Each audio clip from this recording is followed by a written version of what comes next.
Chaque nouvelle journée qui commence nous offre 86 400 secondes, nouvelles secondes à vivre. Comment mesure-t-on le temps? De quelle manière on peut vivre une distorsion spatio-temporelle? C'est ce que nous allons examiner dans cette vidéo vraiment palpitante. En fait, le temps, il n'est pas mesuré en regardant le soleil ou notre montre à aiguille ou à quartz. Il est défini par quelque chose d'ultra stable qu'on appelle les atomes. On s'appuie sur le fait que les atomes vibrent toujours de la même manière, comme un diapason cosmique. Et l'atome choisi pour mesurer le temps à travers les horloges atomiques, c'est le césium-133. Alors pourquoi lui? Parce qu'il est hyper stable, il est facile à manipuler et il vibre comme une horloge parfaite. Et à l'intérieur de l'atome de césium, les électrons peuvent sauter entre deux niveaux d'énergie. C'est ce saut qui est associé à une oscillation électromagnétique ultra précise qui sert de barème pour mesurer le temps. Et cette fréquence, elle est toujours la même, peu importe où, quand et qui l'observe. Alors concrètement, comment ça fonctionne? On prend des atomes de césium-133, on les bombarde avec des micro-ondes, et quand la fréquence des micro-ondes correspond exactement à la fréquence naturelle de l'atome, les électrons réagissent, ils résonnent. On ajuste alors la fréquence pour qu'elle colle pile poil à cette résonance. Et c'est cette fréquence qui sert de métronome universel. La définition officielle de la seconde, depuis 1967, elle est définie comme 9 milliards 192 millions 631 770 oscillations de la radiation correspondant à la transition entre deux niveaux d'énergie de l'atome de césium-133. Autrement dit, un atome de césium fait tic-tac environ 9 milliards de fois par seconde, un peu plus.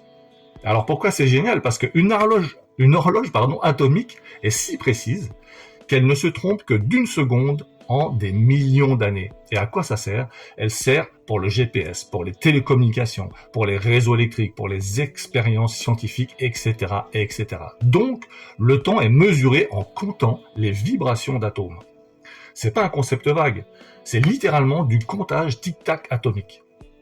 Et ce qui est très intéressant, c'est qu'après le césium, il y a une évolution qui est en train de se faire, ça a été une révolution des horloges atomiques nouvelle génération, et on est passé avec des atomes froids. Parce que le problème des premières horloges atomiques au césium était que, en fait, les atomes bougent très très vite. Ils zigzaguent à cause de l'agitation thermique. Le résultat, c'est que ça introduit un petit flou dans la mesure, que nous, en tant qu'être humain, on ne peut pas percevoir, mais qui est perceptible dans le fil du temps. Et pour être très précis, on les refroidit aujourd'hui avec des lasers, à quelques millionièmes de degrés au-dessus du zéro absolu qui est, je te le rappelle, de moins 273,15 degrés Celsius. Incroyable. Quand ils sont gelés, les atomes bougent beaucoup moins, donc les mesures deviennent beaucoup plus nettes, stables et précises. Et au lieu des horloges atomiques, on est en train de se diriger vers ce qu'on appelle les horloges optiques. Et là, ça change la donne. Les horloges au césium qui utilisaient des micro-ondes, donc la fréquence, on l'a vu précédemment, aux alentours de 9 milliards d'oscillations par seconde, elles, les horloges optiques, utilisent des lumières laser, donc des fréquences nettement plus hautes, dans les centaines de milliers de milliards d'oscillations secondes. Et plus la fréquence est élevée, plus tu peux découper, fractionner finement le temps. Donc, on a une précision incroyable grâce à ça. La précision atteinte, elle est, à l'époque de l'horloge au césium, elle était, on l'a vu tout à l'heure, d'une seconde tous les 100 millions d'années à peu près. Avec les nouvelles horloges optiques, la dérive d'une seule seconde, elle est en calcul sur plus de 30 milliards d'années, soit plus vieux que ce qu'on croit savoir de l'âge de l'univers. Alors à quoi ça sert tout ça une fois de plus? Ça sert à avoir des GPS ultra précis. Aujourd'hui, on est à quelques mètres près quand on mesure tout ça dans notre voiture et tout. Mais demain, on sera à quelques centimètres près.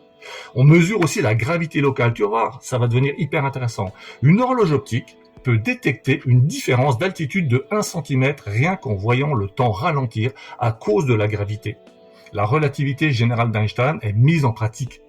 Les tests fondamentaux, on fait des tests fondamentaux grâce à ça et on vérifie si les constantes de la nature, comme la vitesse de la lumière ou la charge de l'électron, changent avec le temps. Donc si on résume cette première partie, hier on travaillait avec des horloges atomique qui était basé sur l'atome de césium-133, c'était un tic-tac micro-ondes, et aujourd'hui, on est avec les horloges optiques qui, elles, sont refroidies au laser, et ça fait un tic-tac super net et super précis. Mais demain, on aura ces fameuses horloges optiques qui sont en train d'être créées, qui ont une précision cosmique incroyable et qui seront capables de redessiner la carte du temps et de l'espace.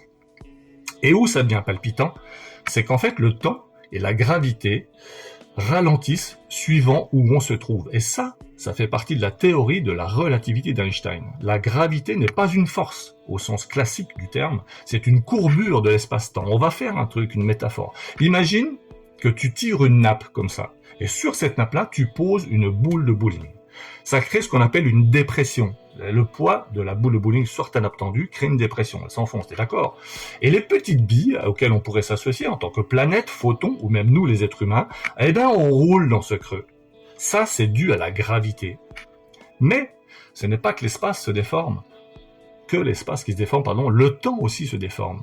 Et ça a un effet sur ces fameuses horloges. Plus tu es proche d'une masse, donc la Terre, une étoile, un trou noir, et plus le temps ralentit. Plus tu t'éloignes de cette masse, et plus le temps s'écoule vite.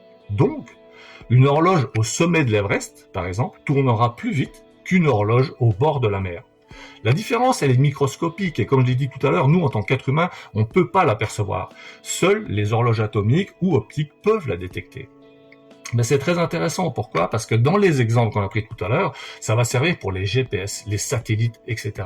Un satellite, par exemple, il tourne en orbite autour de la Terre à environ 20 000 km d'altitude. Là-haut, la gravité terrestre est beaucoup plus faible que nous, on la ressent ici. Et le temps passe donc beaucoup plus vite que sur la Terre. Donc, le résultat, c'est que les horloges des satellites, elles avancent environ de 38 microsecondes par jour par rapport à nous.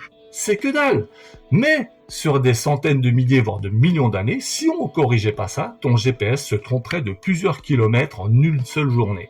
Donc, ton smartphone applique Einstein en temps réel pour savoir où tu es. Encore plus fou, les horloges comme détecteurs de gravité. Une horloge optique tellement précise peut détecter une différence d'altitude de 1 cm. Pourquoi?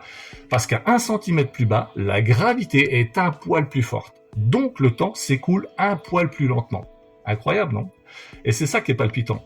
Et aujourd'hui, tous les physiciens, tous les scientifiques rêvent d'utiliser ces horloges comme de véritables GPS inversés. C'est-à-dire que tu poserais une horloge quelque part, et elle te dit son altitude rien qu'en sentant la gravité. Alors si on résume un petit peu ce qu'on vient de voir aujourd'hui, la gravité, elle plie le temps. Plus tu es bas, plus le temps ralentit. Plus tu es haut, plus le temps s'accélère. Et il y a eu plein d'expériences qui ont été faites, avec des jumeaux notamment, qui avaient été envoyés, un dans l'espace, l'autre qui était resté dessus. Ils tournaient en orbite terrestre comme ça, à 20 000 km de la Terre à peu près. Et en fait, le vieillissement n'était pas du tout le même. Et au bout d'un certain nombre d'années, ça aurait pu changer. Un film d'ailleurs qui éprouve ça et qui le met très bien en scène, c'est Interstellar, je crois. Vraiment passionnant, un très très beau film. Les horloges atomiques sont si précises qu'elles mesurent cette différence. Sans correction relativiste, comme on vient de le voir avec la théorie d'Einstein, ton GPS serait complètement à l'ouest, au sens propre. Alors voilà, j'espère que cette vidéo t'a plu, que tu as appris quelque chose, que tu vas avoir peut-être une perception du temps et de l'espace un peu différente, et quand tu vas partir en montagne ou que tu vas être au bord de la mer, tu vas prendre conscience que ton temps ne s'écoule pas forcément de la même manière.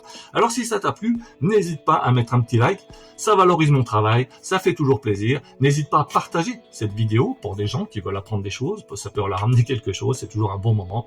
Et puis, à défaut de faire autre chose, tu peux toujours m'aider en t'abonnant pour ne rien louper. Et vraiment, je te remercie du fond du cœur de commenter et surtout de me suivre. Et à bientôt pour de nouvelles aventures.